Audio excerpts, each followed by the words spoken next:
Hello बच्चों, आइए इस प्रश्न को पढ़ते हैं। निम्नलिखित में से कौन सा तथ्य समविभावी पृष्ठ के लिए सत्य नहीं है?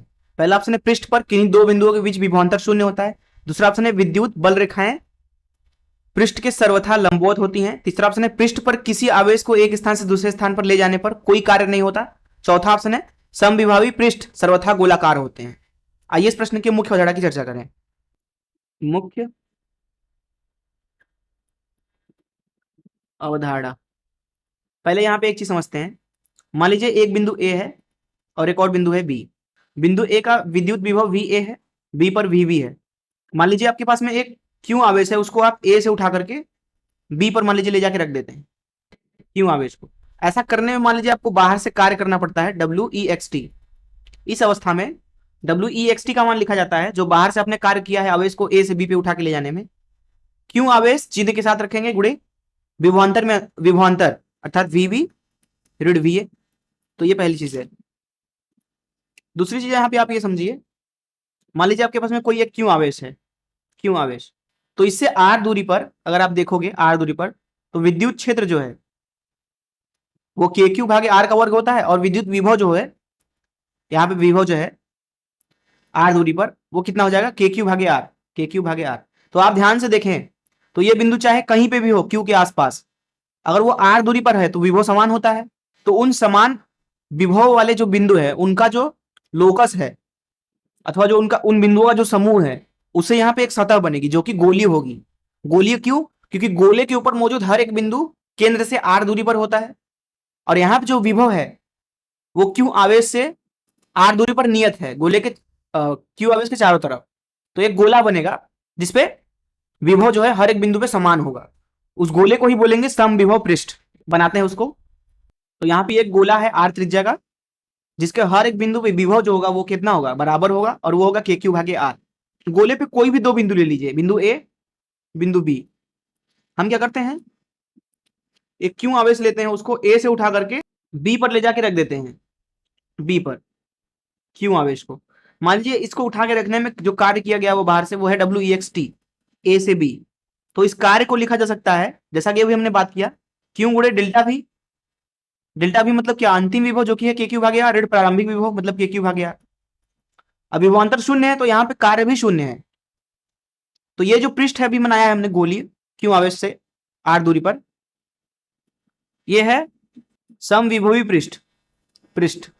और इस पृष्ठ पे किन्हीं भी दो बिंदुओं पर एक बिंदु से आवेश को उठा के दूसरे बिंदु पर रखने में जो कार्य होगा वो शून्य होगा सदैव, जैसा कि यहाँ पे क्योंकि विभवांतर शून्य होता है। दूसरी चीज अगर आप यहाँ पे ध्यान से देखो तो वैद्युत क्षेत्र जो होगा, क्योंकि वो क्यू आवेश उत्पन्न हो रहा है और क्यू आवेश केंद्र पे है गोले के, तो वो हर एक बिंदु पे अभिलंबवत है। अर्थात वैद्युत क्षेत्र जो होता है वो समविभवी पृष्ठ के अभिलंबवत होता है सदैव। इस तरीके से कहीं पे भी आप एक स्पर्श रेखा खींचे इस तरीके से, विद्युत क्षेत्र उसके अभिलंबवत होगा, 90 अंश कोण पे होगा। तो ये तो होगा आवेश क्यू की वजह से। अब एक और समविभव पृष्ठ में आपको दिखाता हूं।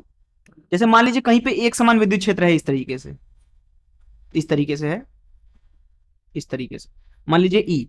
इसके बी इन अंदर मान लीजिए दो बिंदु ए और बी, ये दो बिंदु ले लिया हमने। बिंदु ए पे जो विभव है वो मान लीजिए वी ए है, बिंदु बी पे जो विभव है वो वी बी है। तो यहां पे लिखा जाता है डेल्टा वी बराबर ऋण ई गुणे विस्थापन विद्युत क्षेत्र की दिशा में, इधर की दिशा में जो विस्थापन होगा ए से बी।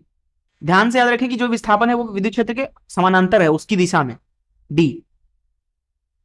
तो ये लिखा जाएगा। अब आप ए बिंदु से बी बिंदु पे चाहे कोई भी रास्ता पकड़ के जाएं, जो विद्युत क्षेत्र की दिशा में होने वाला विस्थापन है वो तो सदैव डी ही होगा हर एक दशा में। यहां पे विभवांतर तो यही होगा ए से बी पर पहुंचने पे।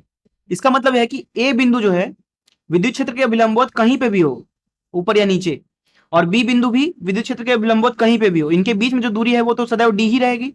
इसलिए इनके बीच में विभवांतर भी सदैव डेल्टा वी बराबर ऋण ई गुणे डी ही होगा। और अगर आप विद्युत क्षेत्र के अभिलंबवत इधर नीचे जाते हो या तो ऊपर जाते हो तो उसके लिए डी सदैव शून्य होगा। अर्थात यहाँ पे जो ये वाला पृष्ठ होगा विद्युत क्षेत्र के अभिलंबवत, ये होगा समविभव पृष्ठ और ये भी समविभव पृष्ठ होगा। इसको ऐसे बना सकते हैं, यहाँ पे मान लीजिए V1 विभव है, यहाँ V2 विभव है, इसको ऐसे बना सकते हैं।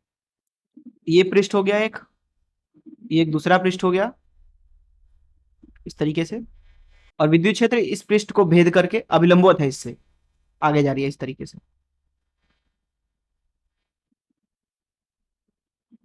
अभिलंबवत है इस तरीके से, अभिलंबवत है विद्युत क्षेत्र ई। और ये दोनों ही क्या है, समविभव पृष्ठ, समविभव पृष्ठ। अर्थात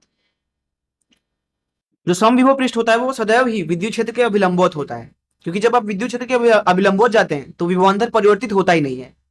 इस चीज को हम सदिश रूप में भी लिख सकते हैं। विभवांतर जो होगा वो होगा ऋण ई सदिश डॉट डी सदिश, मतलब विद्युत क्षेत्र और विस्थापन का अदिश गुणन, उसके आगे ऋण चिन्ह। ऋण चिन्ह बताता है कि जब आप विद्युत क्षेत्र की दिशा में जाते हैं तो विभव जो है वो घटता है।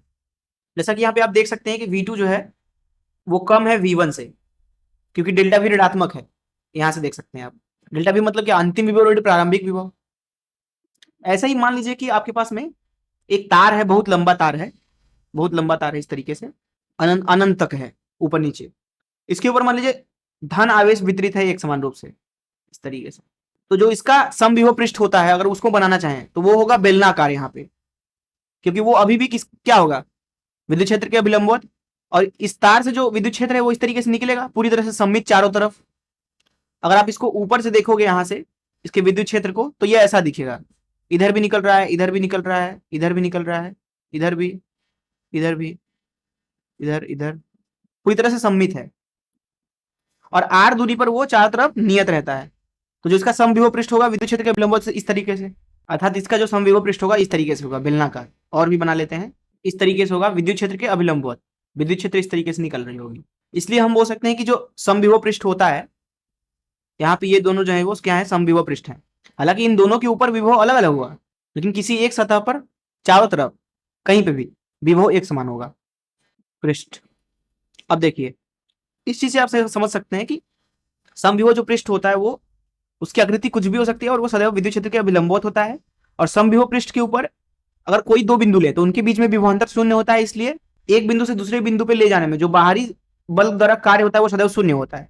तो इस मुख्य धारा से अगर इस प्रश्न को हल करें तो प्रश्न में बोला जा रहा था कि निम्नलिखित में कौन सा तथ्य समविभवी पृष्ठ के लिए सत्य नहीं है। पहला ऑप्शन देखते हैं, पृष्ठ पर किन्हीं दो बिंदुओं के बीच में विभवांतर शून्य होता है। सही बात है, उसका नाम ही है समविभवी पृष्ठ, अर्थात पृष्ठ के ऊपर सभी जगह समान विभव, तो विभवांतर क्या होगा, सदैव शून्य होगा। दूसरा पढ़ते हैं, वैद्युत बल रेखाएं पृष्ठ के सर्वथा लंबवत होती हैं। सही बात है, यहाँ पे हमने देखा भी हर एक जगह पे। तीसरा ऑप्शन देखते हैं, पृष्ठ पर किसी आवेश को एक स्थान से दूसरे स्थान पर ले जाने में कोई कार्य नहीं होता। सही बात है, क्योंकि विभवांतर शून्य होता है। डी पे चलते हैं, समविभवी पृष्ठ सर्वथा गोलाकार होता है। नहीं, वो गोलाकार भी हो सकता है, वो आयताकार भी हो सकता है, वो बेलनाकार भी हो सकता है, और भी कई आकृति के हो सकते हैं। यहाँ पे हमने 3 ही उदाहरण लिए, इसलिए डी ऑप्शन सही है। मैं आशा करता हूं कि आपको इस प्रश्न का हल जरूर समझ में आया होगा। धन्यवाद।